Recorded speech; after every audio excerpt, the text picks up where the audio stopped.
কিশোর নওজোয়ান নিয়ে আমার সারাদিন ভাবি। রাসূলুল্লাহ সাল্লাল্লাহু আলাইহি সাল্লামের হাদিসের বক্তব্য, কোন সমাজের মধ্যে ছেলে মেয়েদের মধ্যে যদি যৌনাচার বেড়ে যায়, সবাই যদি বেহায়া হয়ে যায়, খোদার কসম নবীর হাদিসের ভবিষ্যৎবাণী, ওই সমাজের বংশ, ওই নামাজের নারীর সতীত্ব ঘরকে ঘর আর নিরাপদ থাকে না। প্রত্যেকেই তো তখন কোনো না কোনোভাবে সুযোগ তালাশ করে বেবিচারের। একদিনের পত্রিকা, তোমরা একদিনের খবর, বাংলাদেশের 10টা চ্যানেলের খবর, 10টা পত্রিকার খবর, সবগুলো পৃষ্ঠা উল্টাইয়া দেখো, প্রতিদিন বাংলাদেশে বর্তমানে পরকীয়া, অর্থাৎ স্ত্রী অন্য পুরুষের সাথে, পুরুষ অন্য মহিলার সাথে অপকর্ম করছে। আর এই কারণে প্রতিনিয়ত খুনাখুনি, মারামারি কি পরিমাণ হচ্ছে প্রতিদিন তুমি দেখো, তোমার বিবেক থাকে। তুমি দেখো এই সমাজে পরকীয়া এখন কি অবস্থা। সবাই বেসামাল। বিবাহিত নারী যদি চরিত্রহীন হয়, অবিবাহিত মেয়ের কি হবে? বিবাহিত পুরুষ যার স্ত্রী আছে বেটা, ওই যদি চরিত্রহীন হয়ে যায়, তাহলে অবিবাহিত ছেলের হালাত কোথায়? আপনারা কেউ ভাবতেছেন না। আপনারা সবাই মনে করতেছেন, আপনারা সবাই ভাবতেছেন নিজের মতো করে ছেলে পেলে বড় হইতেছে। না রে ভাই, বড় হইতেছে না, ছোট হইতেছে, চরিত্রহীন হইতেছে, লম্পট হইতেছে, চরিত্রহীন হইতেছে। 100টা মুসলিম ছেলে দাঁড় করাইলে বোঝা যায় না, আহা 98 জনের চুল বেঈমানের মতো। 100টা মুসলিম ছেলেকে জিজ্ঞাসা করেন, বাবা আজকের সারা দিনে যতবার পেশাব করছো, অতবার টয়লেট পেপার নিছো কিনা? 100 জন মুসলিম ছেলেকে জিজ্ঞেস করেন, গত 100 দিনের মধ্যে বাবা 5 ওয়াক্ত নামাজ পড়েছো কয়দিন? 100টা মুসলিম ছেলেকে জিজ্ঞেস করেন, গত 24 ঘন্টার মধ্যে মোবাইলে নারী ছবি, উলঙ্গ দৃশ্য দেখেছ রাতে দিনে মিলে কতবার? 100টা যুবক ছেলেকে বলেন, বাবা 24 ঘন্টার ভিতরে তোর কলিজার ভিতরে হারাম নারীর চাহিদা হইছে কয়বার, আর আল্লাহর কথা মনে পড়ছে কয়বার? তাহলে জাতি টিকবে কিভাবে? দেশ টিকবে কিভাবে? সমাজ টিকবে কিভাবে? কোনো কিছুতেই আমাদের দেশের কোনো কিছুতেই নিয়ন্ত্রণ নাই। কোন রাস্তা বছরের মাথায় এলোমেলো হয়ে যায়, কোনো জায়গায় কোনো শৃঙ্খলা গুছানো যায় না। সোজা করলেই মনে হয় যেন সিরিয়াল লাইন করাইলে, পিছনের জনরে লাইন সিরিয়াল করিলে সামনের জন বেকা হয়ে যায়। কেন এমন কেন বাপ? আমরা সবাই নিজের মতো করে বেড়ে উঠতেছি। গুনাহ আমাদের প্রিয় হয়ে গেছে, গুনাহ আমাদের জীবনের সঙ্গী হয়ে গেছে। নারী, ছবি, নাটক, সিনেমা, টেলিভিশন, নর্তকী। আজকে আমরা বেশিরভাগ মানুষ, এই আমার কথা আমি শেষ করতে চাচ্ছি, আজকে আমাদের বেশিরভাগ মানুষ আমরা আমাদের জীবনটাকে 2টা ভাগ করে নিছি। এক ভাগ 8 ঘন্টা 10 ঘন্টা উপার্জন, হয় চাকরি, নয় ব্যবসা, নয় ক্ষেত খামার, একটা কিছু, নয় বিদেশের কোনো ডিউটি। এই 8-10 ঘন্টা কর্ম করে, আর বাকি যতক্ষণ ঘুম না যায় বাকি টাইম বিনোদন, হয় গান, নয় নাটক, নয় সিনেমা, নয় টেলিভিশন, নয় বন্ধুদের সাথে আড্ডা, নয়তো চটপটি খাইতেছে, নয়তো মহিলা বাজারে ঘুরতেছে, বিনোদন। তাহলে এক বেলা কর্ম, আরেক বেলা বিনোদন। তো আল্লাহ কই, রসুল কই, আখেরাত কই, কবর কই, পরকালের ভাবনা কই? মা জানে না গত 24 ঘন্টায় তার ছেলেটা কি করছে। বাবা জানে না গত 24 ঘন্টায় তার ছেলেটা কোত্থেকে গেছে, কোথায় কি করছে, বাপের খবর নেই। এভাবে তো মানুষ গড়ে না রে বাবা, এভাবে গড়ে না। আমার আম্মার বয়স 75 বছর, আমার মা অসুস্থ, দুর্বল মা আমার। আলহামদুলিল্লাহ আমার সেই মা আজও এই 75 বছর বয়সেও যখনই মার সাথে কথা বলি, মা জিজ্ঞেস করে, ফুত নামাজ পড়ছো? এখনো জিজ্ঞাসা করে, এখনো জিজ্ঞেস করে। আমার পড়ালেখার পুরা জীবন আমার মনে আছে। আমার বাবা, আমার মা, আমার বড় ভাই আমার দিকে পুরাপুরি নজর রাখছে। আমি একবারের চুল 3 বার কাটাইছে, শুধু সামান্য 19-20 হয়েছে। আমার জীবনে কোনোদিন একটা এমব্রয়ডারি পাঞ্জাবি পরতে দেয় নাই। আমার জীবনে কোনোদিন একটা রঙিন টুপি আমি জীবনে কোনোদিন পরি নাই। তাইলে বাপ, জীবনে কেউ ধরে রাখতে হয়, মানুষ বানাইতে হইলে। আর শুধু উপার্জন করবে, টাকা রোজগার করবে, এটার জন্য কেউ ধরে রাখতে হয় না। তার পেরেশানি, কারণ তার টাকা দরকার, যখন সে একটা না একটা কর্ম করে। হালাল হারাম বুঝি না, তার দরকার হলো টাকা। টাকা রোজগার করার জন্য মানুষ, তখন আর এটা সহজ, এটার জন্য এত টেনশন করতে হয় না। আমনে মরে গেলে আমনের ফুতে টাকা রোজগার করবেনি না, অভাব তাকে উপার্জন করাইতে বাধ্য করবে, প্রয়োজন তাকে উপার্জন করাইতে বাধ্য করবে, সে কর্ম করবেই, কারণ তার তো টাকা দরকার। এটা তো সহজ বিষয়, এটার জন্য এত কিছু লাগে না। কিন্তু মানুষ বানাইতে হইলে, চরিত্রবান বানাইতে হইলে, উত্তম আখলাকওয়ালা বানাইতে হইলে, আখিরাতের মুক্তির জন্য বানাইতে হইলে ধরে রাখতে হয়, টেনে ধরতে হয়, দিন শিখাইতে হয়, আখিরাত শিখাইতে হয়, জোর করে নামাজ পড়াইতে হয়। এই জন্য আমরা কিতাবের মধ্যে পড়ছি যে মনের চাহিদা, মানুষের মনের চাহিদা ওই বাচ্চার মতো, যেই বাচ্চা মায়ের বুকে দুধ পান করে। কথাটা খেয়াল করেন, অর্থাৎ বাচ্চা যেটা দুধ পান করে মায়ের, 2 বছর পূর্ণ হইলে মহিলারা যেই কোনো বাচ্চাকে জোর করে দুধ ছাড়ায়। অর্থাৎ এটার জন্য বাচ্চা অনেক কাঁদে, চিৎকার করে, কান্নাকাটি করে, কিন্তু 2 বছর পূর্ণ হইলে মহিলারা বুকের দুধ ছাড়ায়। অর্থাৎ বাচ্চারে আর কোনোভাবে দুধ পান করতে দেয় না। এটা যদি 2 দিন, 5 দিন, 15 দিন মহিলা জোর করে যদি চেষ্টা না করে, এই বাচ্চা কিতাবে লিখছে, এই বাচ্চা 12 বছরও যদি হয়ে যায়, মহিলা যদি জোর না করে, তার দুধ না ছাড়ায়, তাইলে সে দুধ ছাড়বে না, সে বুকের দুধ পান করতে চাইবে।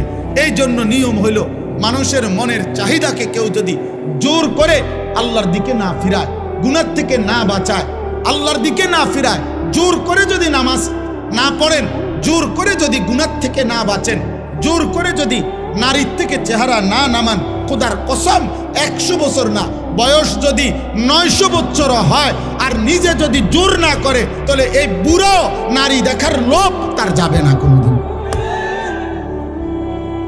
এই জন্য দেখবেন বহু বুড়া মানুষ আছে, বাঁকা হয়ে গেছে, কিন্তু বুড়া অন চা দোকানে বসে বসে রাক্ষসের মতো নর্তকীর নাচ দেখে। বুড়ার খাচ্ছ ভালো হয়েছে না? কেন? ওই যে সে যে ধরে নাই নিজেকে, গুনার হাতে ছেড়ে দিছে। এই জন্য 60 বছর বয়স, কিন্তু এখনো কথায় কথা গালি দেয়। 60 বছর বয়স, এখনো কাঁচা মিথ্যা কথা কয়। 60 বছর বয়স, এখনো সুদ খায়, কিস্তি নেয়। 60 বছর বয়স, এখনো টেলিভিশনে নর্তকী দেখে। আপনার আড্ডি নাই, গিরাগাড়ি জোরাজারি শরীরের কিচ্ছু নাই, আপনি কীর্তন বেড়িয়ে দেখেন। কেন কেন দেখবে বলেন? নাউজুবিল্লাহ। হ্যাঁ, এটা বুঝতে হবে।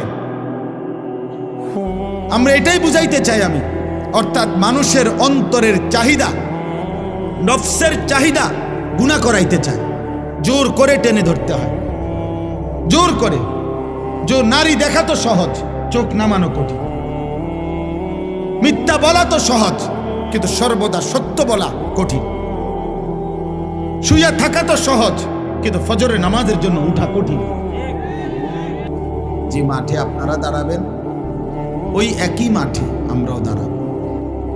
যার কাছে আপনারা হিসাব দিবেন, আমরাও হিসাব দেব। ইয়াউমা ইয়াকুমুন নাসু লিরাব্বিল আলামিন। আল্লাহ তাআলা বলেন, সেদিন সমস্ত মানুষ মহান আল্লাহ তাআলা রব্বুল আলামিনের সামনে দাঁড়িয়ে থাকবে হাসরের দিন। নবীজি সাল্লাল্লাহু আলাইহি ওয়াসাল্লাম বলছেন, মাউদাউ কাদামিন, এই পাওটা রাখতে যেটুকু জায়গা মাটিতে, পায়ের তলা, ঠিক এতটুকু জায়গায় শুধু প্রত্যেকে দাঁড়াবে। এর অতিরিক্ত এক সুতা আগে বাড়তে পারবে না, পিছনেও যাইতে পারবে না, ডানেও না বামে, শুধু দাঁড়িয়েই থাকবে। এখন দাঁড়িয়ে থাকবে কতক্ষণ? সরেন 2-4 মিনিট, ঠিক না? প্রথম দিন 50,000 বছর। ফি ইয়াউমিন কানা মিকদারুহু 50,000 সানা। কোরআনুল কারীমের আয়াত। আল্লাহ বলছে প্রথম দিন, একদিন, হাসরের ময়দানের একদিন 50,000 বছর। এখন বলেন 50,000 সানা, 50,000 বছর। ভেবে দেখেন 50,000 বছর একদিন। এবার কতদিন চলবে হাসরের মাঠ, সেটা একমাত্র মহান আল্লাহই জানে। তো যদি ধরেন একদিনে দাঁড়ায় থাকতে হয়, তাহলে আপনাকে ন্যূনতম 50,000 বছর দাঁড়ায় থাকতে হবে। আর যেখানে দাঁড়াবেন সেখানে মাথার উপরে সূর্য থাকবে। যেখানে দাঁড়াবেন তখন এই সূর্য যদি মাথার উপরে থাকে, তো পায়ের নিচের জমিনের উত্তপ্ততা, গরম কেমন? আমরা হজ্জের মধ্যে প্রতি বছর, এইবারও আরাফার দিন, মানে যেদিন হজের মূল দিন, আরাফার ময়দানে, সেদিন আল্লাহরই কুদরত। আমি সবসময় মনে হয় যেন আরাফার দিন, মানে যেদিন মূল হজ, সেদিন মনে হয় যেন সূর্যের তীব্রতাটা, প্রখরতাটা বেশি, প্রচন্ড সূর্যের তাপ। তো আরাফার দিনে হজ্জের মধ্যে একটা সুন্নত আমল হইল, তাঁবুর বাহিরে খোলা জায়গায় খালি আকাশের নিচে দাঁড়িয়ে কিছুক্ষণ দোয়া করা। নবীজি করছেন। এটা ওলামায়ে কেরাম আমল করে। তো এইবারও আপনার, অর্থাৎ এই 2-3 বার তাঁবুর থেকে বাইরে দুপুরবেলা হজ্জের সময় এই দাঁড়াইয়া 2 মিনিট, 5 মিনিট, 5-7 মিনিট দাঁড়াইতে গিয়ে মনে হয় যেন পাওটা পুইরা গেছে, একদম পুরো একেবারে মনে হয় যেন পাওটা পুড়ে গেছে। সোজা কথা, আমি যতবারই উমরার সফর থেকে, হজ্জের সফর থেকে ফিরি, মনে হয় যেন পুরাটা চেহারা রৌদ্রে আলগা একটা পাট পড়ে গেছে, কালো। তাইলে এখনকার দুনিয়াতে পৃথিবী থেকে সূর্য কত দূরে, সেই সূর্যের তাপটাই যদি বেশি লাগে, যদি এত তীব্র অবস্থা হয়, তাইলে ভাইয়া মাথার উপরে আসলে পায়ের নিচের জমিনের উত্তপ্ততাটা কেমন? এবং সেখানে যদি এক দাঁড়ানোতে দাঁড়িয়ে থাকতে হয়, কোনো বসার কিংবা আকপিস করার সুযোগ নাই, এবং সেটা যদি হয় ন্যূনতম 50,000 বছর, তাহলে আপনি আমি হালাত কি হবে ভেবে দেখেন। এই জন্য আসলে বাস্তবতা হইল, কেউ যদি মনে করে যে আমি আখেরাত বুঝিয়ে না, তাহলে তো কোনো সমস্যা নাই। যেমন যে কোনো মেহনত করে না, তার কোনো ভুলে নাই, তার কোনো সমালোচনাই নেই। কারণ তার সমালোচনা একটাই, সে মেহনত করে না। কিন্তু যে কাজ করে তার অনেক সমালোচনা। তো যে মনে করে আখেরাত আমি বুঝিয়ে না, তার তো কোনো টেনশনই নেই। কিন্তু যে মনে করে আখেরাত হবে, আল্লাহর সামনে যেতে হবে, আল্লাহর মুখোমুখি হইতে হবে, আল্লাহ তাআলার কাছে হিসাব দিতে হবে, আমার জিন্দেগির বুঝ দিতে হবে, খোদার কসম তার চিন্তার কোনো শেষ নেই, তার চিন্তার কোনো শেষ নেই। কোরআনুল কারীমের মধ্যে আল্লাহ তাআলা বলছেন, ওয়াল্লাযীনা ইউতুনা মা আতাউ ওয়া কুলুবুহুম ওয়াজিলাতুন আন্নাহুম ইলা রাব্বিহিম রাজিউন। আল্লাহ বলেন, আমার প্রিয় বান্দা যারা, তারা আমার দেওয়া সমস্ত নিয়ামত, আমি যা দিয়েছি, শরীর, স্বাস্থ্য, জীবন, যৌবন, সুস্থতা, সম্পদ, অর্থবিত্ত, ক্ষমতা, প্রভাব প্রতিপত্তি, স্ত্রী, সন্তান, টাকা পয়সা, ঘর সংসার, সব আমি আল্লাহর পথে ব্যয় করে আমার প্রিয় বান্দা তারা।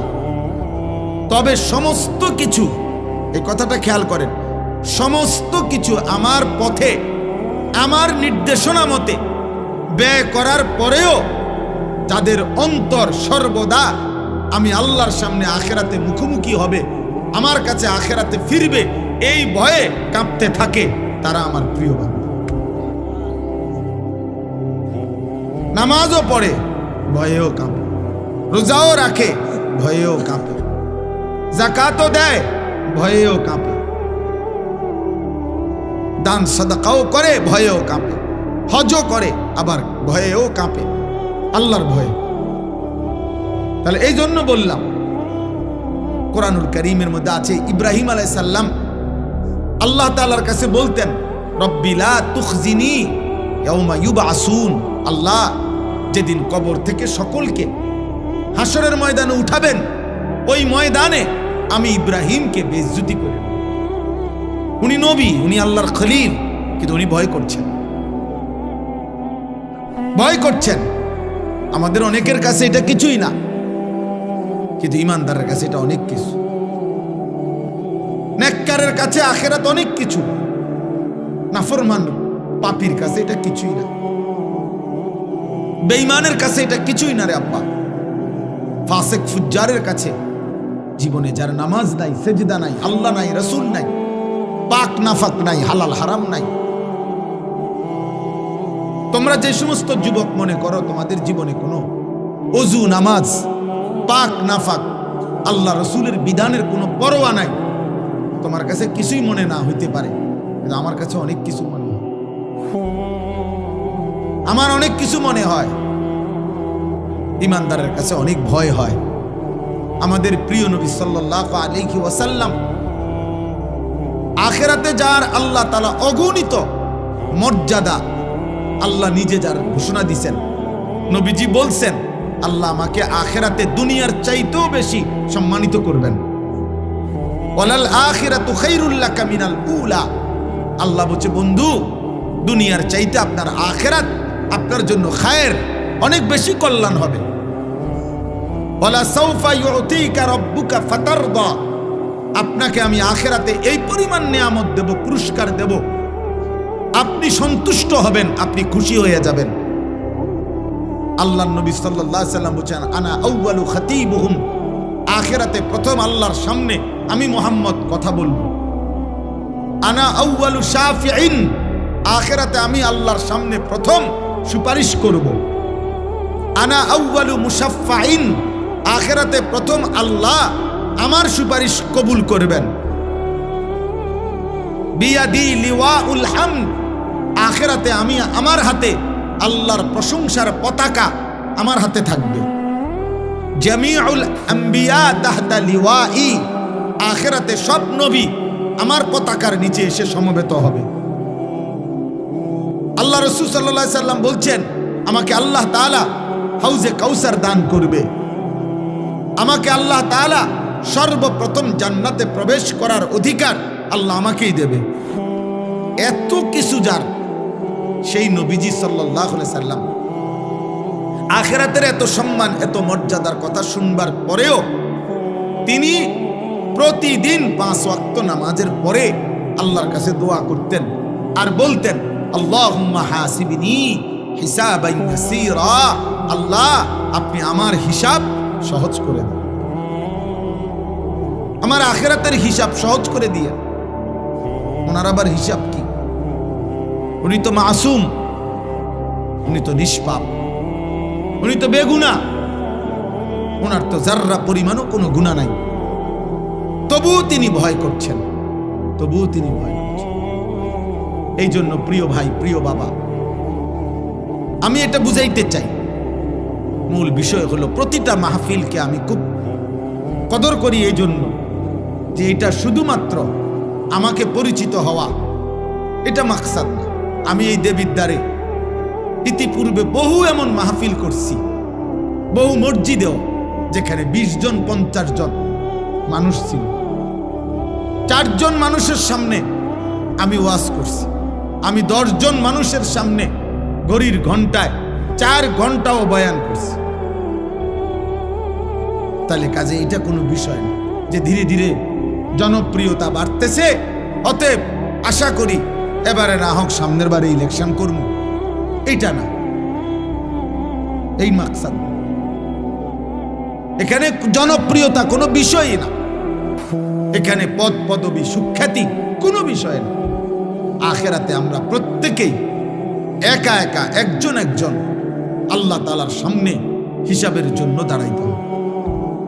ওয়াকিফুহুম ইন্নাহুম মাসউলুন, কোরআনুল কারীমের মধ্যে আছে আল্লাহ তাআলা ফেরেশতাদেরকে হাসরের ময়দানে বলবেন, আমার একজন একজন বান্দা আমার সামনে এনে দাঁড় করাও, আমি আল্লাহ আমি নিজেই জিজ্ঞেস করব।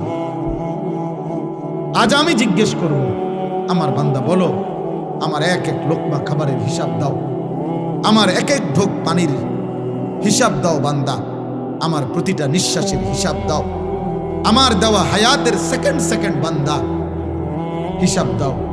একটা 24 ঘন্টা কেমনে পার করলা বান্দা, একবারও এক ওয়াক্ত নামাজ পড়লা না, একটা সেজদাও দিলা না।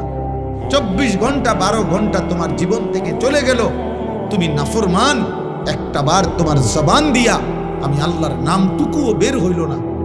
মুসলমানের ঘরে এত বড় নিকৃষ্ট ডাকাত কেমনে হইল? মুসলমানের ঘরে এত বড় বেয়াদব কেমনে হইলা যে এক ওয়াক্ত নামাজ পড়ো না? মুসলমান পরিচয় দাও কোন লজ্জা?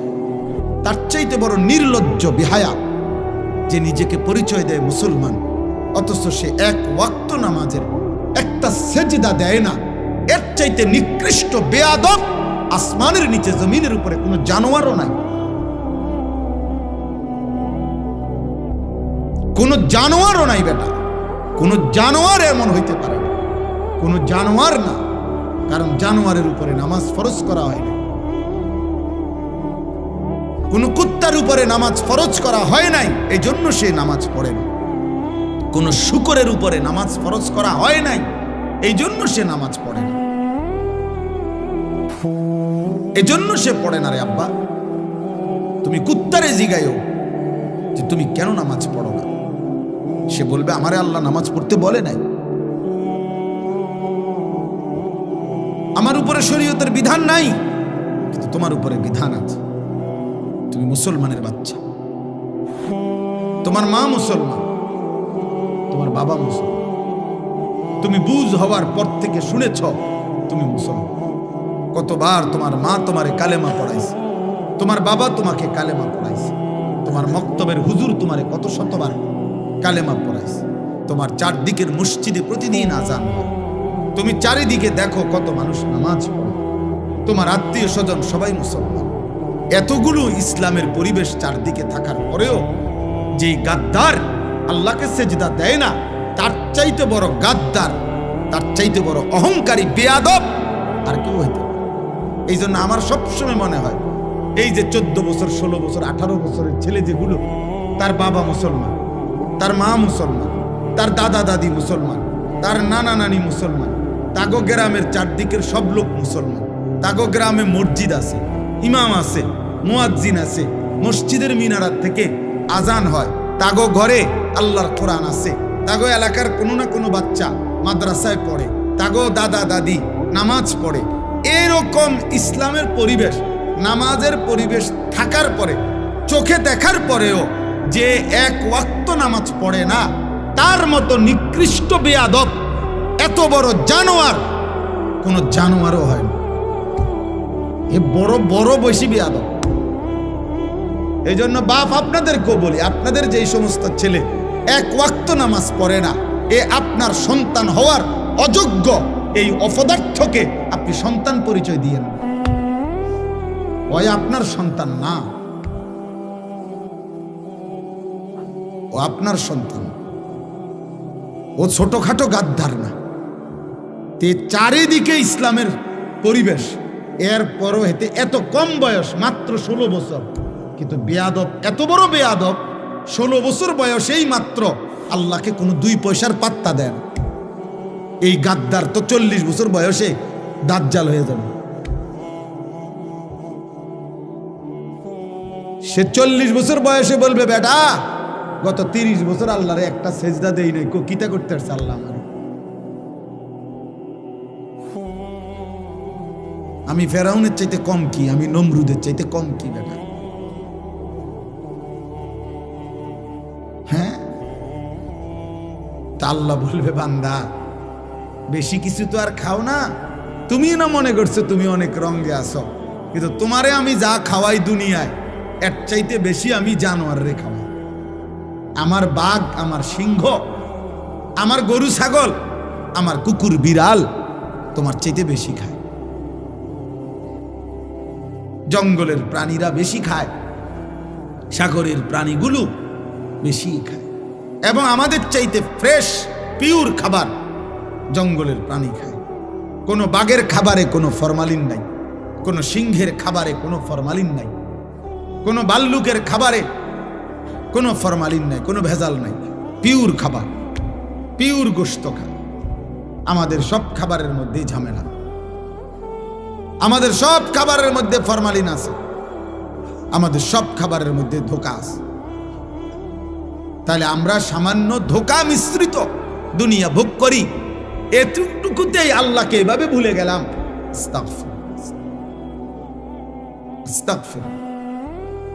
এই জন্য বাবা, প্রতিটা মাহফিলের মাকসাদ আমি বুঝি এটা আখিরাত। আখিরাত যদি আখিরাতের ভাবনা না আসে, যদি মৃত্যুর কথা মনে না পড়ে, যদি কবরের কথা মনে না পড়ে, যদি পরকালের কথা মনে না পড়ে, তাহলে ওই ওয়াজ, ওই মাহফিল বৃথা, ওইটা বৃথা। তাই কোনো ফায়দা নেই, কোনো অর্থ নেই। ওয়াজ দিয়া মানুষ দেখানোর কিছু নেই। আপনি একটা মাহফিল করে দেখাই দিলেন, অনেক লোক হয়েছে, আমনের গো মাহফিলের চাইতে বেশি লোক হয়েছে, এমনও বহু ওয়াজ আছে লাখ লাখ। তো আর আপনি এটা কিতা দেখাইলেন? এটা যদি এমন কিছু হইতো যে পৃথিবীতে আজ 15ই ডিসেম্বর আমি পৃথিবীকে একটি নতুন চমক দেখাইলাম, যে আমি একটি মাহফিল করলাম, মানুষের গো হাসবে, গো ব্যাকল মাহফিল বুঝি তুই নতুন দেখালি, এটি তো ডেইলি ওয়াজ, তো ডেইলি হইতে আছে, মাহফিল তো ডেইলি হইতেছে। তাইলে এটা কিছুই না, প্রদর্শনীর কিছু নাই। আখিরাত, আখিরাত কবরের ফিকির, আখিরাতের ফিকির, মৃত্যুর ফিকির। আমি আর তুমি ভাই, জোয়ান ছেলেরা, বাবা মনে রেখো, আব্বা তুমি আমি যদি সবাই মিলে এটা বুঝে নিতাম যে খাইয়া পইরা দুনিয়া সমান সমান, পেটে ভাতে দুনিয়া, এরপরে আর কিছু নাই। মৃত্যু মানে শেষ, মৃত্যু মানে হারিয়ে যাওয়া, মৃত্যু মানে নিশ্চিহ্ন হয়ে যাওয়া। না রে ভাব, আল্লাহ তাআলা বলছেন বান্দা মৃত্যু মানে নিশ্চিহ্ন না, মৃত্যু মানে আমি আল্লাহর কাছে ফিরে আসা, মৃত্যু মানে আমার কাছে আসা, আমার কাছে। কুল ইয়াতাওয়াফাকুম মালাকুল মাউত আল্লাযী ওয়াক্কিলা বিকুম সুম্মা ইলা রাব্বিকুম তুরজাউন। আল্লাহ কোরআনে বলেন, হে নবী আপনি বলে দেন তোমাদের সকলকে আমি আল্লাহর পক্ষ থেকে নির্ধারিত ফেরেশতা মালাকুল মউত আজরাইল তোমাদের মৃত্যু ঘটাবেন, এবং অতঃপর তোমরা সকলেই ইলা রাব্বিকুম তুরজাউন, তোমাদের রবের কাছেই ফিরবে। মৃত্যু মানে হারিয়ে যাওয়া না, মৃত্যু মানে আল্লাহর কাছে ফিরে যাওয়া। কুরআনুল কারীমের মধ্যে আছে, আল্লাহ বলেন ফাকাশাফনা আনকা গিতাআকা ফাবাসারুকাল ইয়াওমা হাদীদ। আল্লাহ বলেন মৃত্যু মানে তোমার চোখে, তোমরা মনে করেছো মৃত্যু মানে এই লোকটা চোখ বন্ধ করে ফেলছে, আর কিছু দেখে না। আল্লাহ বলে না বান্দা, দুনিয়ার এই অংশ থেকে আমি তার চোখ বন্ধ করছি। মৃত্যু মানে আমি তার চোখ আগের চাইতে পাওয়ারফুল করে দিয়ে কবর থেকে এবার এমন চোখ খুলে দিছি যে কবরের মাটির থেকেই সে জাহান্নাম পর্যন্ত দেখতে পারে। এই জন্য মৃত্যুর মাধ্যমে মানুষের চোখের দৃষ্টি কমে না, বাড়ে। ফাবাসারুকাল ইয়াওমা হাদীদ, আজ তোমার চোখের দৃষ্টি আল্লাহ বলছে মৃত্যুর পরে আরো তীক্ষ্ণ, আরো বেড়ে গেল, বেড়ে গেল।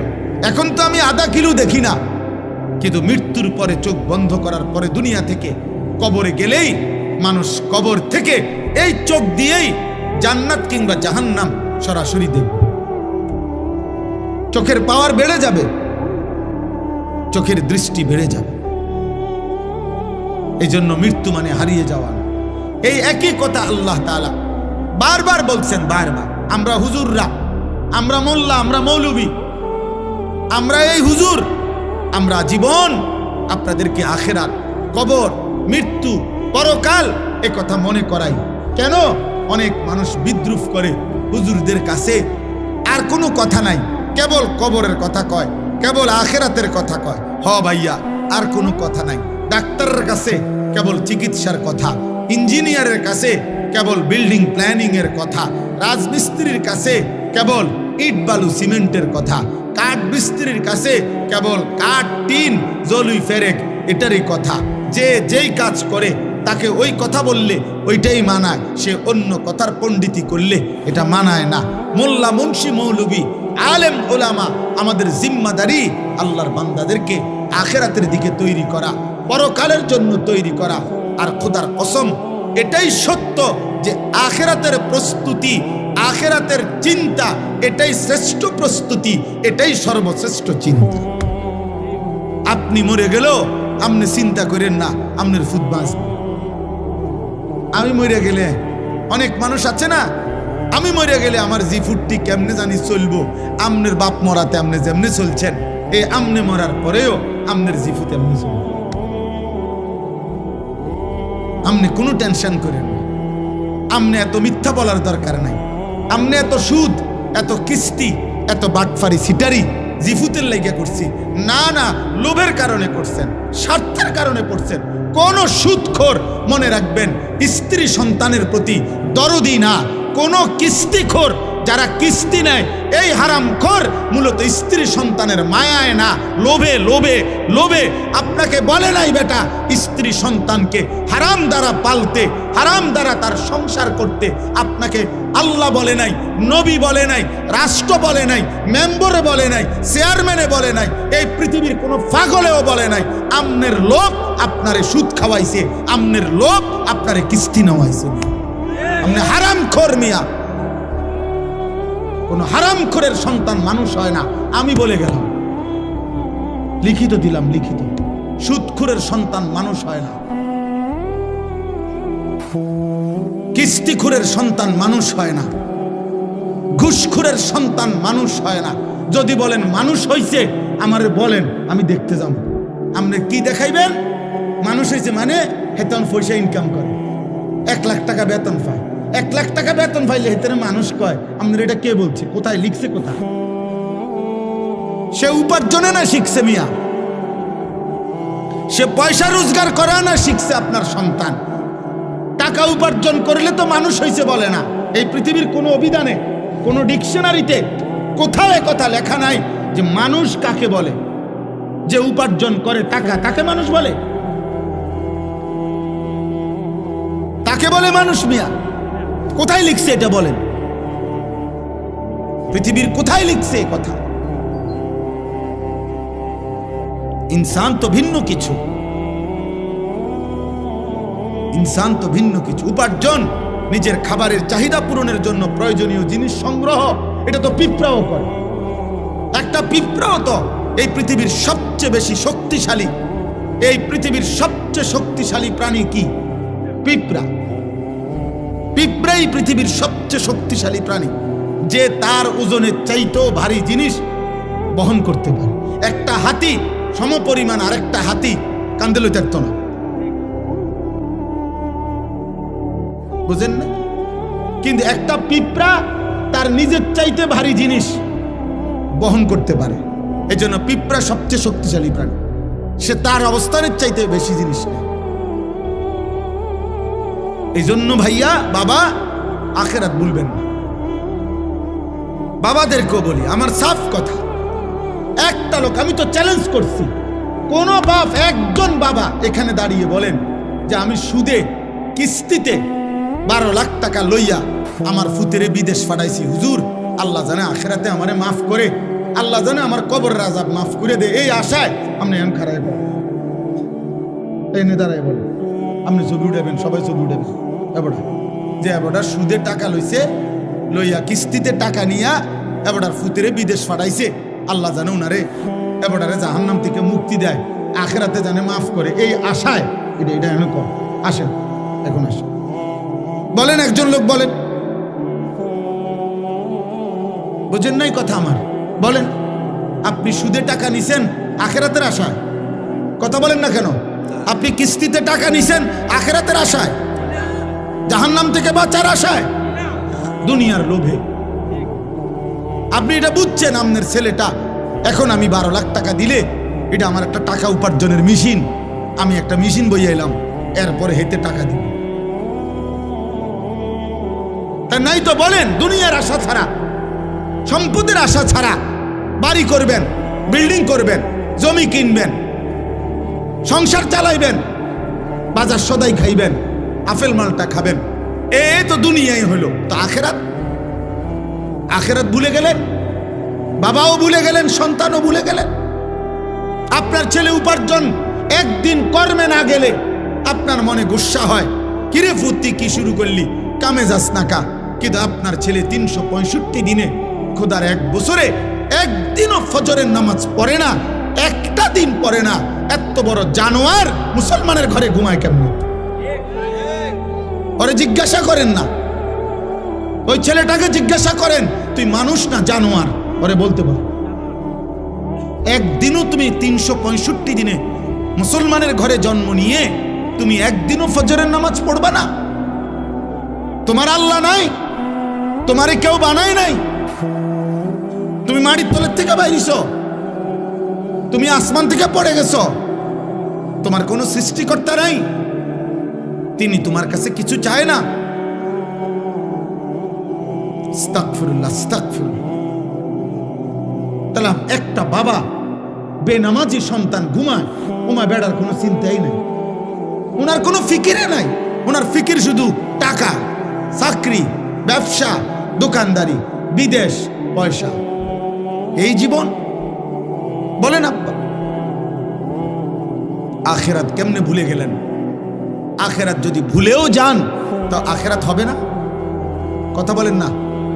বলো ছেলেরা, বাবা তোমরা বলো, তোমরা যারা আজকে মৃত্যু ভুলে গেছো, তোমাদের মৃত্যু হবে না? তোমরা যারা নামাজ পড়ো না, তোমরা তো মৃত্যু ভুলে গেছো। তোমাদের যাদের চরিত্র অপবিত্র, নারী দেখে, উলঙ্গ ছবি দেখলে, নারী দেখলে, জিনা ব্যভিচারের দৃশ্য দেখলে, হারাম নারী দেখলে বীর্যপাত হয় শরীরের মধ্যে, আর এই শরীর তখন নাপাক হয়। নাপাক জিনা করিলে, ব্যভিচার করিলে, নারীর সাথে হারাম সম্পর্ক করিলে, মদ পান করিলে, ব্যভিচার করিলে শরীর নাপাক হয়, অপবিত্র হয়, অপবিত্র। আল্লাহ রসুল সাল্লাল্লাহু আলাইহি সাল্লাম বলছেন, যে ব্যক্তি মদ পান করে, যে জিনা ব্যভিচার করে, খোদার কসম নবী বলছে আল্লাহ তার অন্তর থেকে ঈমান খুলে ফেলে, মানুষ যেমন তার দেহ থেকে জামা খুলে ফেলে।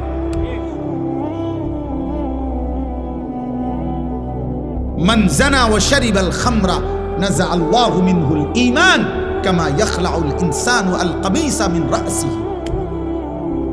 ঈমান খুলে ফেলে বেটা। এই অবস্থায় যদি মৃত্যু হয় নাফরমান, মনে রেখো সে মৃত্যু কি মৃত্যু হবে। আল্লাহ রাসূল সাল্লাল্লাহু আলাইহি সাল্লাম বলেন, বুখারীর হাদিস, লা ইয়াজনি জানি হিনা ইয়াজনি ওয়া হুয়া মুমিন। কোন ব্যক্তি যখন জিনা করে, ব্যভিচার করে, কোন মেয়ের সাথে হারাম সম্পর্ক করে, খোদার কসম নবী বলছে সে মুমিন থাকে না। লা ইয়াশরাবুল খামরা হিনা ইয়াশরাবু ওয়া হুয়া মুমিন।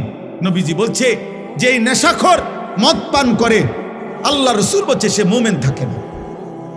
লা ইয়াসরিকু সারিকু হিনা ইয়াসরিকু ওয়া হুয়া মুমিন। আল্লাহ নবী বলেন যে চুরি করে, চুরি করে, আল্লাহর কসম নবী বলছে সে মুমিন থাকে না। আর চুরি শুধু নামওয়ালা চুরি না, যেখানেই আপনি কাউরে ওজনে কম দিলেন, এটা চুরি না? কথা বলেন না কেন? রাষ্ট্রের সম্পদ যারা চুরি করে তারা চোর না? জনগণের সম্পদ যারা চুরি করে তারা চোর না? ভদ্রলোক, আপনি কথা তো শুদ্ধ কন। একেবারে স্যুট পরা, বুট পরা, একদম টাই টুই লাগানো, আপনি তো বাটপার। মিথ্যা কথা বলেন। আপনি তো এক খোঁচা দিয়ে 100 কোটি টাকা মেরে দিচ্ছেন, তাহলে আপনি তো শুদ্ধ চোর। আপনি তো কথা তো শুদ্ধ বলেন। এজন্য বললাম আব্বা, দুইটা শব্দ ইংরেজি বলা, প্যান্ট পরা, স্যুট পরা, শুদ্ধ ভাষায় কথা বলা, টাকা পয়সা উপার্জন করা, এর নাম মানুষ না, মানুষ ভিন্ন কিছু। ইনসান ভিন্ন কিছু, ভিন্ন কিছু। যদি বলেন আপনাদের হুজুরদের মধ্যেও তো এরকম অনেকের থাকতে পারে ত্রুটি, হ্যাঁ থাকতে পারে, আমি কি অস্বীকার করছি নাকি? হুজুর হিসাব দিবে না? কথা বলে না কেন? ইমাম সাহেব হিসাব দিতে হবে না? ইমাম সাহেব কি ব্যস্ত টেন্ডার লয়ে লাইছে নাকি? তাইলে বক্তা সাহেব কি ব্যস্ত? আমি কি এখন ব্যস্ত থেকে আসছি? আমি ক্যান্টনমেন্ট থেকে আসছি, সাবের বাজার থেকে। হিসাব আমাকেও দিতে হবে, আপনাকেও দিতে হবে। এজন্য আমিও চেষ্টা করি, আপনিও চেষ্টা করবেন। আমি তো আল্লাহকে সাক্ষী রেখে বলতে পারি ইনশাআল্লাহ। আপনি বলেন, আমি বলি, আমি 5 ওয়াক্ত নামাজ আজকে জামাতের সাথে পড়ছি। আপনি দাঁড়ান, যুবক ভাই তোমরা তো বলো। এই জন্য একজন আরেকজনের কাঁধা ছোড়াছড়ি করলে হবে না। আপনারও তো দোষ আছে, না আপনারও তো দোষ আছে, এ কথা বললে হবে না। আব্বা আপনার দোষ আমার দোষ প্রশ্ন না। আমাদের প্রত্যেকেই আল্লাহর সামনে যেতে হবে, আখেরাতে যেতে হবে। এই গুনাহ থেকে বাঁচতে হবে, গুনাহ থেকে বাঁচতে হবে। প্রতিটা গুনাহ বাবা, প্রতিটা গুনাহ, প্রতিটা পাপ, খোদার কসম আল্লাহর নবী বলছেন ওয়া ইন্নাল ফুজুরা ইয়াহদি ইলান নার। নবীজি বলছেন উম্মত, প্রতিটা গুনাহ তোমাদেরকে জাহান্নামের দিকে টেনে নিয়ে যাবে। এই নারী ছবি, এই নাচ গান, এই অশ্লীলতা, এই বেহায়াপনা, এই অসভ্যতা, এই নোংরামি, এই মদ জুয়া, সুদ ঘুষ কিস্তি, আমাদের মা বোনেদের বেপর্দা জিন্দিগি। আহা, আপনাদের ঘরে এখন আর আপনারা নিজ চোখে দেখা আপনাদের এক এক মেয়ে, আপনাদের বোন, আপনাদের কন্যা, আপনাদের স্ত্রী বেসামাল, বেসামাল, মন মতো পোশাক পরে, মন মতো জামা গায়ে দেয়, কত রঙে, কত ডিজাইনে, কত ঢঙ্গে সাজে, রাস্তায় রাস্তায় ঘুরে, বাজারে মার্কেটে প্রতিনিয়ত ঘুরতে থাকে। আহারে, বাপ কোথায়, স্বামী কোথায়, ভাই কোথায়, আত্মীয় কোথায়, অভিভাবক কোথায়? তোমাদের যুবক, পিছনে তাকায়ও না, পিছনে তাকাবা না। তোমাদের একটা একটা ছেলেকে আমি বলি, বাবা তোমরা এই সমাজের ছেলে, আমার কথা মনে রাখো। তোমরা যেভাবে আজকে নামাজ ছাড়া এই মোবাইলে আসক্ত হয়ে, তোমরা যেভাবে নারী ছবি আসক্ত হয়ে গেছ, তোমাদের আগামী 10 বছর পরে আল্লাহ চাহে তো হায়াত দিলে, আজকে তোমাদের যাদের বয়স 14, 16, 18, 20 বছর, তোমরা প্রত্যেকেই হারাম প্রেম তালাশ করছো, তোমরা প্রত্যেকেই কোনো না কোনো মেয়ের সাথে সম্পর্ক করতে চাচ্ছ, তোমরা নামাজ ছেড়ে দিচ্ছ। আমার আব্বা মনে রাখো, আগামী 10 বছর পরে, আগামী 15 বছর পরে হতে পারে তোমাদের তখন বিয়ের প্রয়োজন হবে, তোমার বোনেরও বিয়ে দিতে হবে, তোমারও বিয়ে করতে হবে।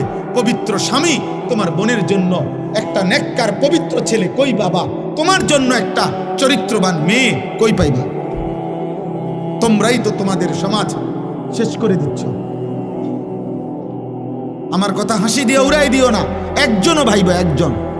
তোমার সমাজ তো তুমি।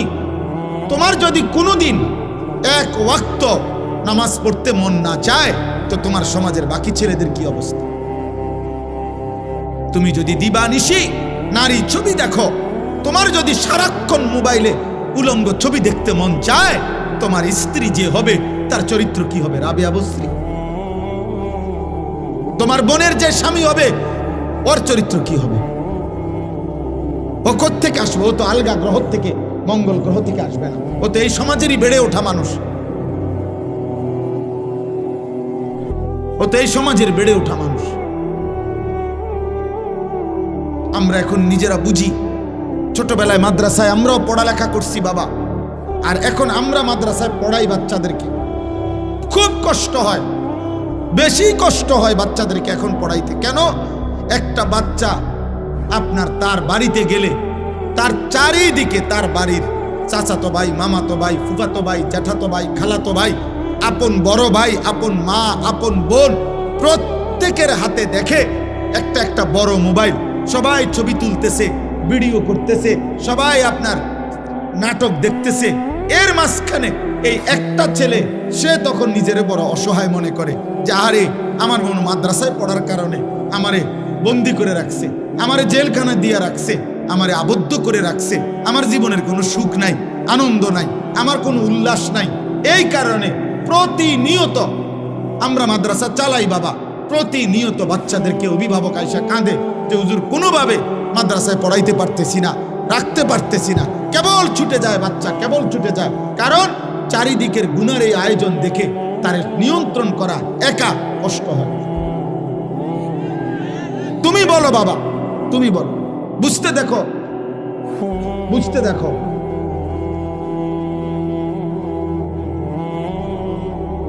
বুঝতে শিখো বাবা, এই সমাজ নিরাপদ হবে না।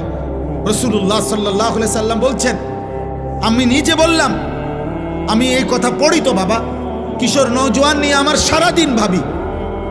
রাসূলুল্লাহ সাল্লাল্লাহু আলাইহি সাল্লামের হাদিসের বক্তব্য, কোন সমাজের মধ্যে ছেলে মেয়েদের মধ্যে যদি যৌনাচার বেড়ে যায়, সবাই যদি বেহায়া হয়ে যায়, খোদার কসম, নবীর হাদিসের ভবিষ্যৎবাণী, ওই সমাজের বংশ, ওই নামাজের নারীর সতীত্ব ঘরকে ঘর আর নিরাপদ থাকে না। প্রত্যেকেই তো তখন কোনো না কোনোভাবে সুযোগ তালাশ করে বেবিচারে। একদিনের পত্রিকা, তোমরা একদিনের খবর, বাংলাদেশের 10টা চ্যানেলের খবর, 10টা পত্রিকার খবর, সবগুলো পৃষ্ঠা উল্টাইয়া দেখো, প্রতিদিন বাংলাদেশে বর্তমানে পরকীয়া, অর্থাৎ স্ত্রী অন্য পুরুষের সাথে, পুরুষ অন্য মহিলার সাথে অপকর্ম করছে।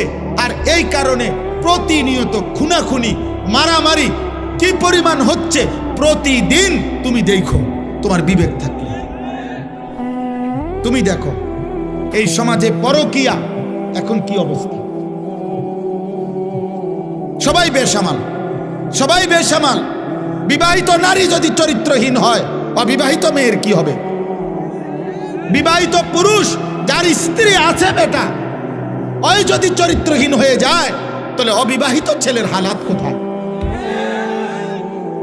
আপনারা কেউ ভাবতেছেন না, আপনারা সবাই মনে করতেছেন, আপনারা সবাই ভাবতেছেন নিজের মতো করে ছেলে পেলে বড় হইতেছে। না রে ভাই, বড় হইতেছে না, ছোট হইতেছে, চরিত্রহীন হইতেছে, লম্পট হইতেছে, চরিত্রহীন হইতেছে। 100টা মুসলিম ছেলে দাঁড় করাইলে বোঝা যায় না, আহা 98 জনের চুল বেঈমানের মতো। 100টা মুসলিম ছেলেকে জিজ্ঞাসা করেন, বাবা আজকের সারা দিনে যতবার পেশাব করছো, অতবার টয়লেট পেপার নিছো কিনা? 100 জন মুসলিম ছেলেকে জিজ্ঞেস করেন, গত 100 দিনের মধ্যে বাবা 5 ওয়াক্ত নামাজ পড়েছো কয়দিন? 100টা মুসলিম ছেলেকে জিজ্ঞেস করেন, গত 24 ঘন্টার মধ্যে মোবাইলে নারী ছবি, উলঙ্গ দৃশ্য দেখেছ রাতে দিনে মিলে কতবার? 100টা যুবক ছেলেকে বলেন, বাবা 24 ঘন্টার ভিতরে তোর কলিজার ভিতরে হারাম নারীর চাহিদা হইছে কয়বার, আর আল্লাহর কথা মনে পড়ছে কয়বার? তাহলে জাতি টিকবে কিভাবে? দেশ টিকবে কিভাবে? সমাজ টিকবে কিভাবে?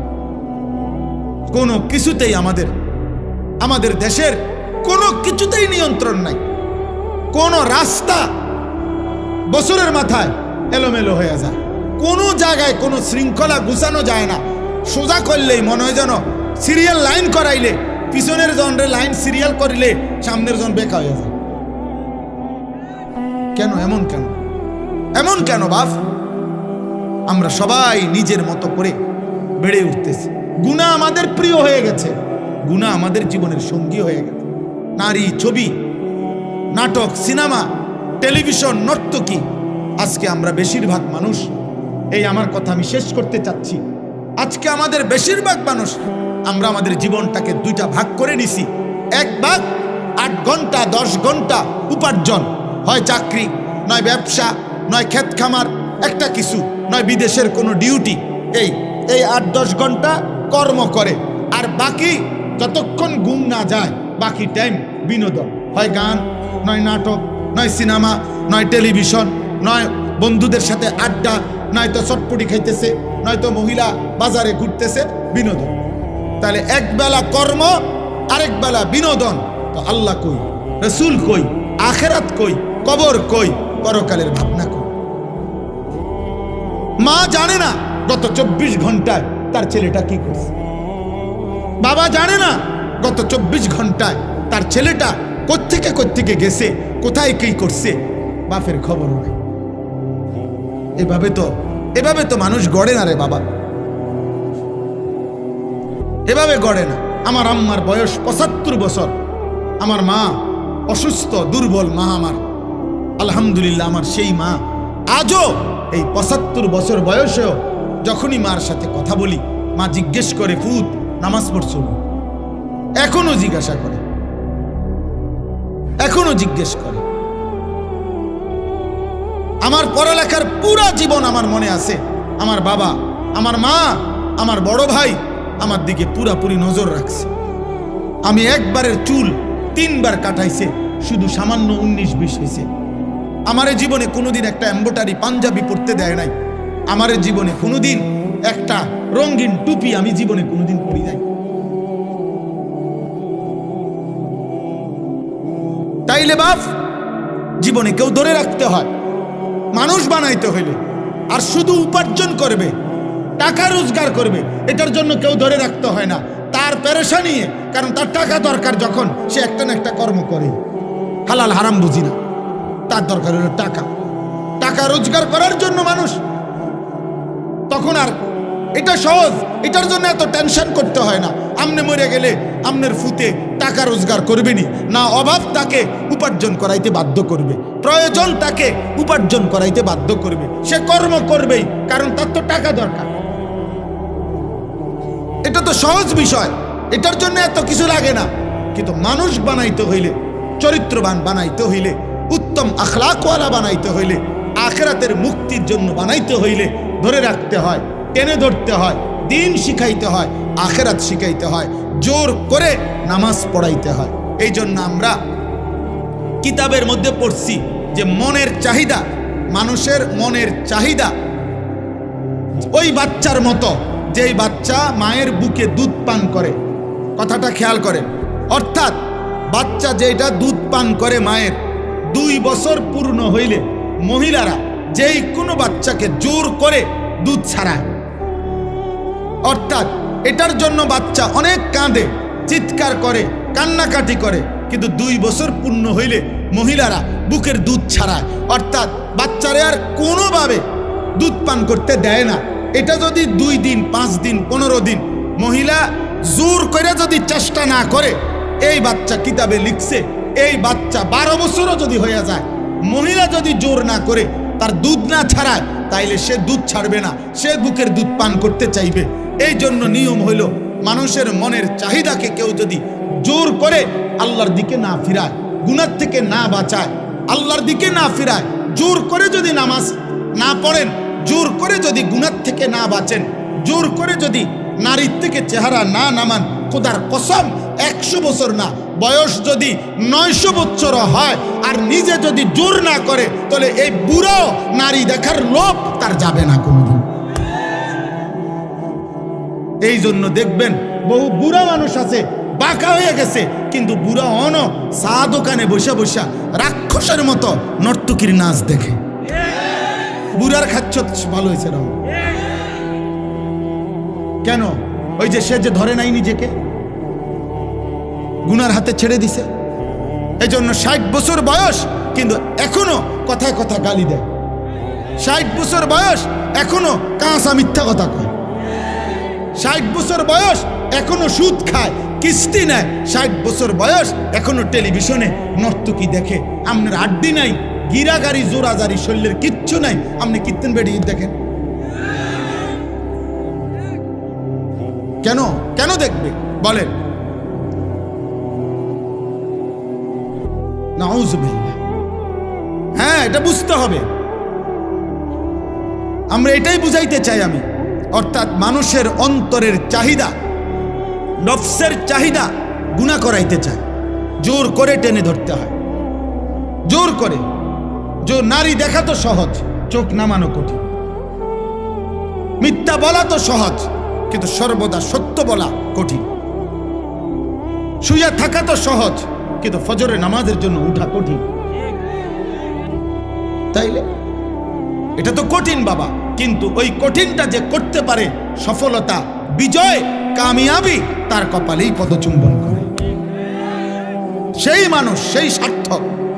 পুরুষ তো পুরুষই, মানুষ তো মানুষই বেটা। মানুষ কেন কাপুরুষ হবে? কাপুরুষ হবে কেন? অতএব আজকে এই রাত গভীরে আমি আপনাদের কাছে অনুরোধ করছি, প্রত্যেকেই দয়া করে ছেলেরা, বাবারা, তোমার উপরে তুমি রহম করো। হাসি দিয়ে উড়াই দিও না। হাসি তোমার প্রত্যাশা, তোমার সমর্থনের আশায় আমি আসি না। আর এই কথা জরুরি মনে রাখো বাবা, আল্লাহর দিন গত 1450 বছর ধরে আছে, আগামীতেও থাকবে, আগামীতেও থাকবে। তোমার মতো আমার মতো ফালতু লোক ছাড়াও ইসলাম টিকবে। যেদিন নবীজি মক্কায় কালেমার দাওয়াত দিছেন, সেদিন আবু জেহেলকেও দাওয়াত দিছেন, আবু লাহাবকেও দাওয়াত দিছেন, আবার আবু বকর উমরকেও দাওয়াত দিছেন। আল্লাহ বলছে, বন্ধু আপনি দাওয়াত দেন, সবাইকে নেব আমি। এজন্য আল্লাহ নিছেন আবু বকরকে, নেন নাই আবু জেহেলকে। আল্লাহ নিছেন উমরকে, নেন নাই আবু লাহাবকে। তো আবু জেহেল, আবু লাহাবের মতো এই নিকৃষ্ট বেঈমান ছাড়াও ইসলাম বিজয় হয়েছে। তাহলে তোমার মতো অপদার্থ, চরিত্রহীন নারী ছবি আর এই বেঈমানের মতো চুল যারা রাখছো, তোর মতো কাপুরুষ ছাড়াও ইসলাম টিকবে বেটা। মনে রাখিস, তুই কোনো কামে লাগলি না আর কি, আল্লাহর দ্বীনের কামে লাগলা না আর কি। তুমি আকামলা এই বেডি চাই এই শেষ হইলা, তোমার জীবন চলে গেল এই বাতে মাসে আর পেশাব পায়খানায়। এতটুকুই আর কি। ইসলাম বিজয় হবে, কালেমা বিজয় হবে, ইমানের বিজয় হবে, সারা পৃথিবীময় ইসলামের পতাকা উড়বে, কোনো সন্দেহ নাই। আল্লাহ রসুলের কথা মিথ্যা হয় না। নবীজি বলছে, যদি শোনো যে কিয়ামতের আর একদিন বাকি, আল্লাহ নবী বলছে তখনও দাজ্জাল আসবে, তারপরেও মাহদী আসবে এবং দাজ্জালের পতন হবে, আর মাহদীর নেতৃত্বে সারা পৃথিবীময় কালেমার পতাকা উড়বে। অতএব পৃথিবী, আমি কিংবা আমার ছেলে কিংবা তার ছেলে, আমাদের যেই কোনো জেনারেশন, ইনশাআল্লাহ খোদার কসম, নবীর ভবিষ্যৎবাণী, ইসলামের পতাকা সারা পৃথিবীময় আরেকবার উড়বে। সারা পৃথিবীতে ইসলামের খেলাফত প্রতিষ্ঠিত হবে। এটা কোনো যুক্তিতেও যদি আপনার আমার বুঝে না আসে, কিন্তু নবীজি বলছেন, এ কথার উপরে ভিত্তি করে ইয়াকিন, এটা হবেই হবে, হবেই হবে, হবেই হবে ইনশাআল্লাহ, কোনো সন্দেহ। যখন হইতে লাগে তখন মালিকে বুঝায় এমনে হয়, যখন বাগন লাগে তখন বাগবার সময় মানুষে বুঝে এ এমনে বাগছে হেলিকপ্টার দিয়ে। এর আগে 10 মিনিট আগে, 5 মিনিট আগে এই বাংলাদেশের কোনো সাংবাদিক, কোনো বুদ্ধিজীবী, কোনো আন্দোলনকারী কেউ আপনার সিদ্ধান্ত বা কোনো ভবিষ্যৎবাণী দিতে পারে নাই যে উনি বাগবে কেমনে। আল্লাহ বলছে, আমি যখন বাগাইয়া দিছি তখন সবাই দেখলা এই হেলিকপ্টারে বাগে। জি জি, 10 মিনিট আগে কেউ বুঝে নাই, 10 মিনিট আগে কেউ বুঝে নাই ফেরাউন কিভাবে ডুববে। 10 মিনিট আগে কেউ বুঝে নাই নমরুদ কিভাবে ধ্বংস হবে। কেউ বুঝছে? বুঝে না। এই পৃথিবীর কোনো জালেম, এই পৃথিবীর কোনো পাপী জানে না তার পতন কিভাবে, কিন্তু আল্লাহ ঠিকই জানে, আল্লাহ ঠিকই জানে। মালিক যখন চায় সব ইন্তজাম হয়। অতএব আজকে আমি এটাই বললাম, গুনাহ ছাড়ো, গুনাহ ছাড়ো আব্বা, নাফরমানি ছেড়ে দাও বাপ, 5 ওয়াক্ত নামাজ পড়ো, আল্লাহকে মানো, দিন মানো, দিন মানো, নিজের ভালো করো, নিজের ভালো করো। তোমরা অনেক ছেলে এখানে, তোমাদেরকে বললাম বাবা, নষ্ট হইও না, চরিত্রহীন হইও না রে বাপ, লম্পট হইও না, পাপী, চরিত্রহীন, লম্পট। খোদার কসম, তোমার রাত গভীরে না, 7 তবক জমিনের নিচে, আমি আনিস বললাম, মাটির সবচেয়ে নিচেও যদি গিয়া তুমি মোবাইলে নর্তকী দেখো, তারপরও তুমি মনে করছো খুব গোপনে, না, খোদার কসম নবী বলছে, পাপীর একাকিত্বের পাপের চিহ্ন আল্লাহ তাআলা দিনের আলোতে মানুষের চোখে ভাসিয়ে দেয়।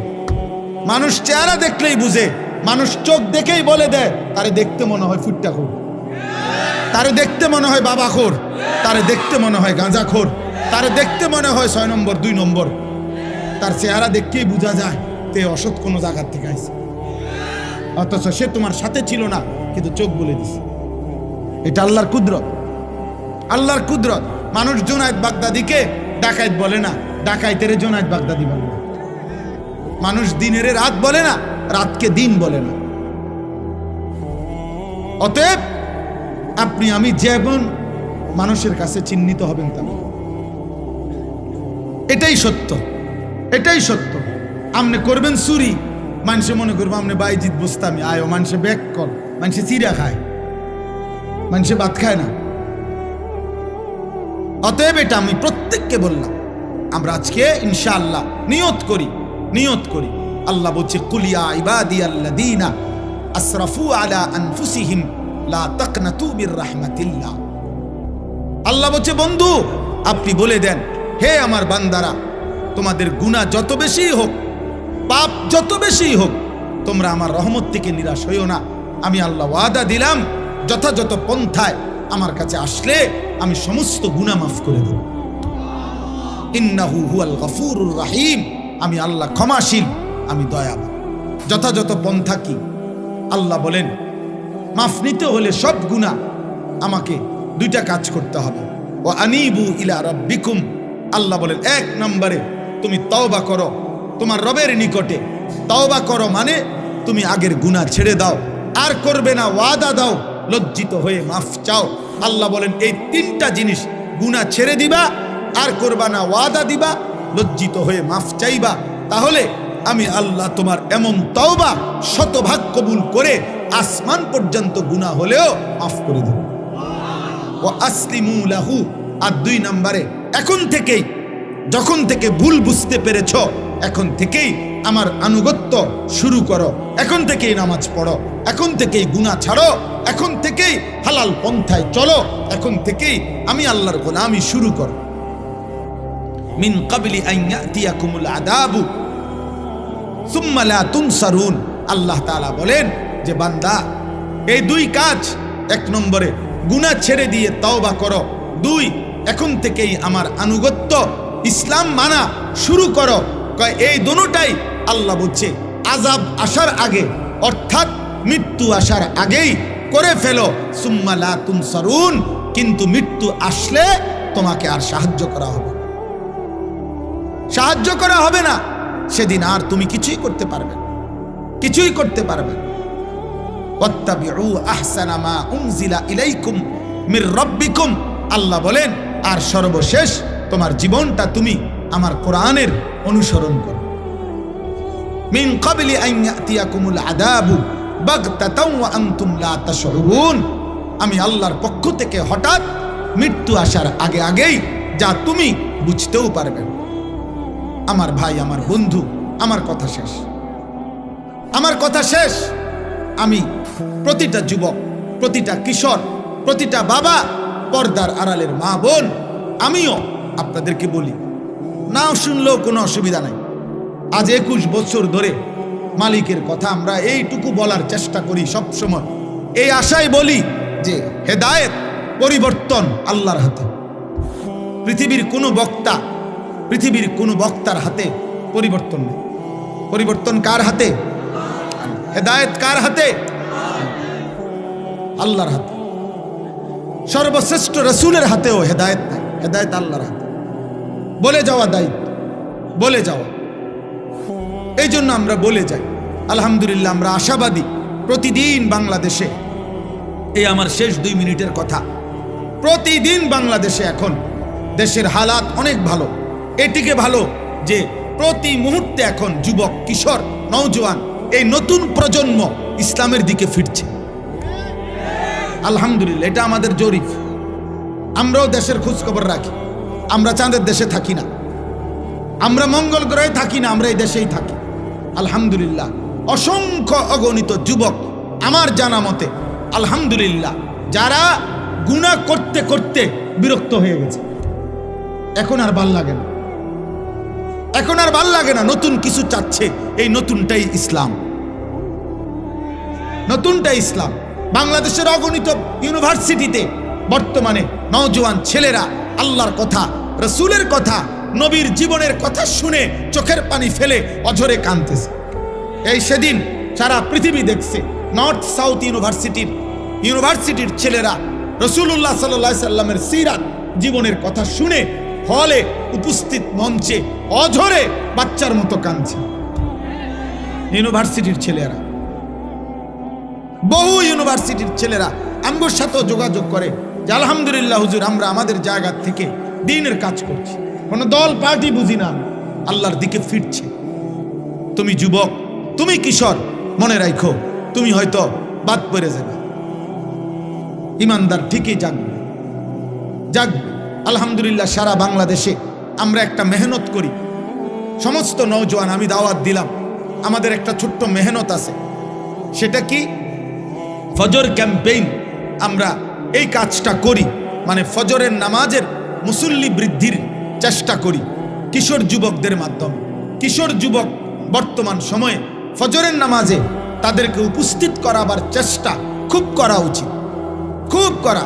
এই জন্য আলহামদুলিল্লাহ এখন ব্যাপকভাবে আমরা চেষ্টা করি, বলি যে একজন যুবক, একজন কিশোর, তুমি সিদ্ধান্ত নিবা যে আমি ফজরের নামাজ পড়ব, আমার একজন বন্ধুকে ফজরের নামাজের জন্য উঠাবো। তোমরা 2 জন হবা, তোমরা 2 জনকে আবার ডাকলে 4 জন হবে, 4 জনে ডাকলে 8 জন হবে, 8 জনে ডাকলে 16 জন হবে। এইভাবে ইনশাআল্লাহ ফজরের মুসল্লি বাড়বে। ফজরের মুসল্লি কেন বাড়ানো দরকার? 1 নম্বর কথা হলো, ফজরের মুসল্লি যারা রাসূলের হাদিসের বাণী মাহাদির সৈনিক, তারা ফজরের মুসল্লি দ্বারা যারা দাজ্জালের বিরুদ্ধে লড়বে, তারা ফজরের মুসল্লি যারা বিশ্বময় ইমানের পতাকা উড়াবে, তারা। এই জন্য আগামীর পৃথিবীতে ফজরের মুসল্লি আল্লাহর জন্য লড়াই করুন। এই জন্য তোমাদেরকে বললাম, যুবক, তোমরা তোমাদের জায়গায় মেহনত করো। আলহামদুলিল্লাহ বাংলাদেশে আমি গতকালকেও এক মাহফিলে ছিলাম, 40 জন, আমাদের মুরাদনগরের কোনায় এক মাহফিলে 40 জন কিশোর আলহামদুলিল্লাহ নিয়মিত ফজরের নামাজ পড়ে ওদেরকে আমরা পুরস্কৃত করছি। সারা বাংলাদেশে এখন আমাদের এক উপজেলায় 4500 কিশোর যুবক আছে যারা প্রতিদিন ফজরের নামাজ জামাতে পড়ে। 250, 200, 2200, 2100 এরকম ছেলে আছে বিভিন্ন অঞ্চলে যারা ফজর পড়ে। এটা কোনো দল না, পার্টি না, কোনো সংগঠন না, সামনে নির্বাচনে কোনো মার্কা না, আল্লাহর জন্য ফজরের মুসল্লি বৃদ্ধির চেষ্টা করি। আমার ব্যক্তিগত সাধনা কিশোর নওজোয়ান আল্লাহর দিকে ফিরবে। এই জন্য আমি আমার মাদ্রাসা কুমিল্লা ক্যান্টনমেন্ট ময়নামতি সাহেবের বাজার, ওইখানে 118 শতক জায়গা আলহামদুলিল্লাহ বড় জায়গা কিনছি।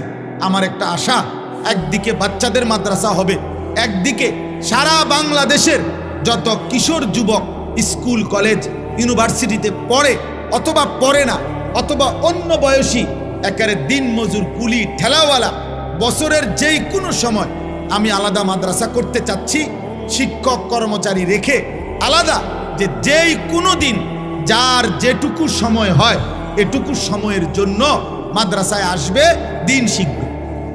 যেদ্দুর এদ্দুর আমার একটা স্লোগান, যে আসবে যখন দিন শিখবে তখন, যার সময় যতক্ষণ দিন শিখবে ততক্ষণ, কম হোক বেশি হোক। একটা তুমি অজুটাই শিখো, তুমি রুকুটাই শিখো, তুমি আলহামদুলিল্লাহ সূরাটাই ঠিক করো, অল্প হোক, শুক্রবারে আসো, শনিবারে আসো, বন্ধের দিন আসো, কোনো এক বেলা আসো। আলহামদুলিল্লাহ এই পর্যন্ত এই 2025 সালে আমার মাদ্রাসায় আমরা 2টা বন্ধে, প্রথম সাময়িক এবং দ্বিতীয় সাময়িক পরীক্ষার বন্ধে 3 দিন স্কুল কলেজের ছেলে বরাবর একদম রেজিস্ট্রেশন করা 500-র মতো কিশোর ছেলে, যুবক ছেলে, কলেজ ইউনিভার্সিটির স্কুলের আমরা অজু, নামাজ, সূরা, কেরাত, দোয়া, কালাম শিখাইছি। আরবার হবে ইনশাআল্লাহ রমজানের আগে, এবং এটাকে সারা বছরের রূপ দিতে চাই। আমার এই মাদ্রাসার জায়গার জন্য আপনাদের কাছে আমি দোয়া চাই। আমার এই মাদ্রাসার জায়গায় যদি কেউ পারেন অংশগ্রহণ করবেন। প্রায় 2.5 কোটি টাকার উপরে জায়গার দাম, শুধু মাটির দাম। তো আমার একটা নিয়ত করছি আমরা, যে 4200 টাকা আমাদের এক মুসল্লা পরিমাণ, জায়নামাজ পরিমাণ জমির দাম। কোনো বয়সী মানুষ ওনারা যদি দেয় আমাদের মাদ্রাসায়, আমরা ওনারে আজীবন আমাদের মাদ্রাসার উন্নয়ন সদস্য বানাবো। আর 30 বছরের নিচে কোনো ছেলে, যুবক, কিশোর ওরা যদি 1000 টাকা দেয় আমাদের মাদ্রাসায়, তাহলে আমরা তাকে যুব সদস্য, আমাদের মাদ্রাসার উন্নয়ন সদস্য বানাবো। তার নাম অন্তর্ভুক্ত করে মোবাইল নাম্বার পাইলে আমরা ইনশাল্লাহ তার নাম এন্ট্রি করব এবং আমরা ইনশাআল্লাহ তার জন্য দোয়ার মধ্যে সে সদকায়ে জারিয়ার সওয়াব পাবে। আমাদের এই কাগজটা নিয়েন, যারই মন চায় এই কাগজে এই কথাটা লেখা আছে, বিকাশ নাম্বার আছে। আপনাদের কারো সুযোগ হইলে, ভাল লাগলে, পারলে 1000 টাকা দিবেন, অথবা 4200 টাকা দিবেন, অথবা কম বেশি হইতে পারে, হাতে দিলে হাতে দিবেন, অথবা আপনারা মোবাইলে বিকাশে পাঠাবেন। না পারলে দোয়া করবেন, কোনো অসুবিধা নেই। অনেক প্রবাসী আছে, অনেকের বাবা ভাই আছে, যার মন চায় সে পারলে দিয়েন। আল্লাহ তৌফিক দান করেন। আজকের এই মসজিদের মাহফিল আল্লাহ কবুল করে নেন। জীবনটা সবার কাছে অনুরূপ।